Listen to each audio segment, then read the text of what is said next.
Hi and welcome to the Square Balloon action and tutorial set. In this tutorial we're going to be talking about editing backlit images that might have a little bit of sunflare or a little bit of haze that you want to deal with. It's good if you have haze. You see, sometimes you lose detail in areas, like in this image here. This is the straight out of camera image, and it has lost a little bit of detail here in the hair. We have a little bit of sunflare here which makes a line. We have some red spots here of flare that we want to get rid of, and we also want to give generally more contrast to the image without making it too saturated, which can sometimes happen. So I'm just going to open up my straight out of camera image here in ACR. So there are my raw defaults there. With the white balance I'm going to go on auto. Let's see, a little bit of recovery, fill, a bit of contrast here in the blacks, and maybe a little bit more here too. So once we have a little bit more contrast brought in, right, raise the exposure a bit, we'll open up the image. And the thing that I would like to do first with this image is just clean up his skin a little bit, and to do that I'm going to just run one of my own actions, a skin smoothing action. And you know, if you have portraiture you can use that. Lots of different ways of smoothing skin, but I'm just going to rub over the areas here. Okay, so once I've done that, I'm just going to flatten that down. So the first thing that I want to deal with is these little red areas of sunflare here. Now they're not so bad in this picture, but you know, you might have an area that has a bigger sunflare issue that you want to deal with. What I like to do in areas like this, if I'm just going to make a small spot adjustment on an image, is I like to use the quick mask tool. So I click on my paintbrush, I make sure that the opacity is at 100%, click on my quick mask tool down here, and then I just paint over, well, sorry, I'm going to paint over these bits here. So here are the red areas here, and on his trousers here. So just those two areas. Click on my quick mask tool again, it'll give me a selection. So then when I make my adjustment, only that area is going to be affected, so you can see the way that is there.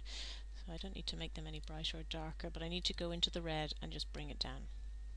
So as soon as I do that, you can see that the red has disappeared from there. So that's what we want. So I'm going to do the similar sort of adjustment, but with his skin. It's looking a little bit, I like the colour of his skin here, but this looks a little bit bluey and a little bit cold. So I'm going to do the same thing. Paintbrush, 100% opacity, quick mask tool, and paint over his skin.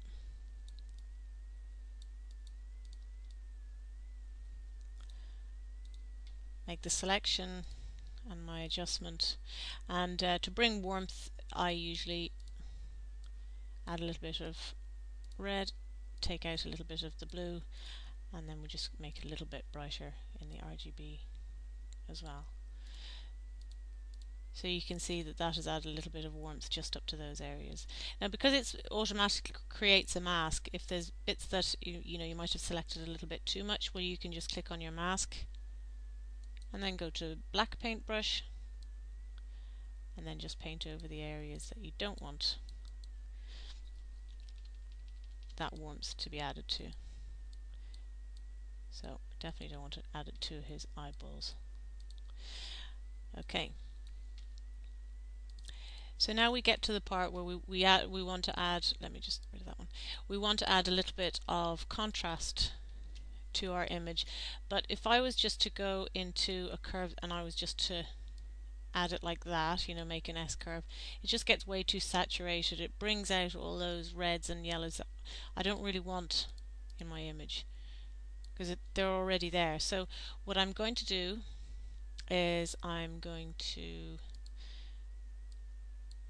make a levels adjustment, click on auto, and what auto does, it just makes it automatically tightens up the colors in your images so that it uses the best tonal range for each color. So we obviously don't want it so much on, so I'm just going to lower the opacity of that to about 25%. And you can see what that does. It's taken away where the image was too yellow. It's taken some of the yellows out and some of the reds out of the shadows as well, and that's what we wanted. So that's a good way to add contrast without adding saturation. So we'll flatten that down. Now the next thing I want to do is I want to deal up here with his hair, because that has quite a lot of lots of detail in it. So I'm going to do the same as before and make a curves adjustment layer. I'm just going to quick mask first. So we know that we want it to be darker, and I want to take a little bit of the yellow out, so I'm going to add some blue, and let's just see with the reds. I'll probably leave that. Okay, so we can see that that's a little bit better now. I'll flatten that down. Now the other thing that I want to do is I want to deal with the still a little bit of color in the shadows here. You can see if I do a dropper in his eyes here, well, this should be completely black in here because that's his pupil.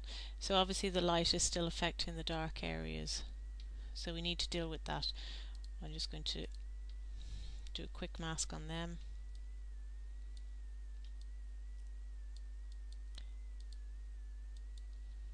And his hair.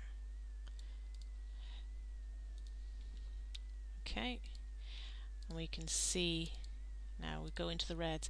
So we want to take some of the red out of the shadows, and the way we do that, we have our curves diagonal bar here, and down at the bottom here this is going to affect the shadows. So that'll bring more red into the shadows, and that brings some of the red out of the shadows. So we're just going to bring a little bit of the red out of the shadows like that, and we'll also make it a little bit darker. So you can see how that's affected it. Now if you want, you can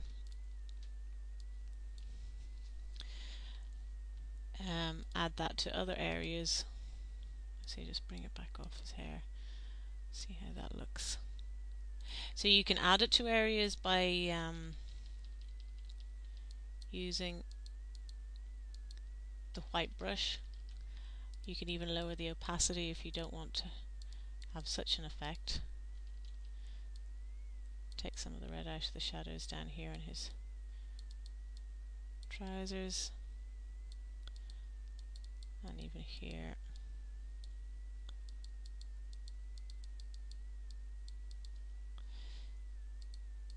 Okay, so you can see where that's taken another little bit of red out as well.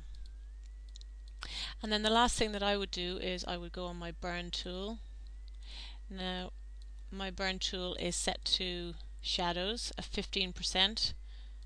That's fine. We just bring a little bit more depth to the shadows, get rid of a little bit more of that haze. Same thing here.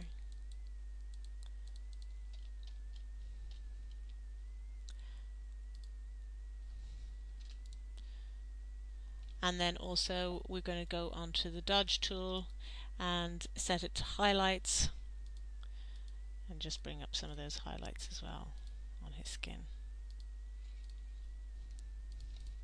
And all of that helps to add a little bit of contrast without having too much color saturation in there. So you can see the before and after there. We have an image here that has a little bit of loss of detail, too much color in the shadows, and here we have a nice clean out. It was just one more thing that I want to do with this sunflare up here, because it's a kind of a definite line here.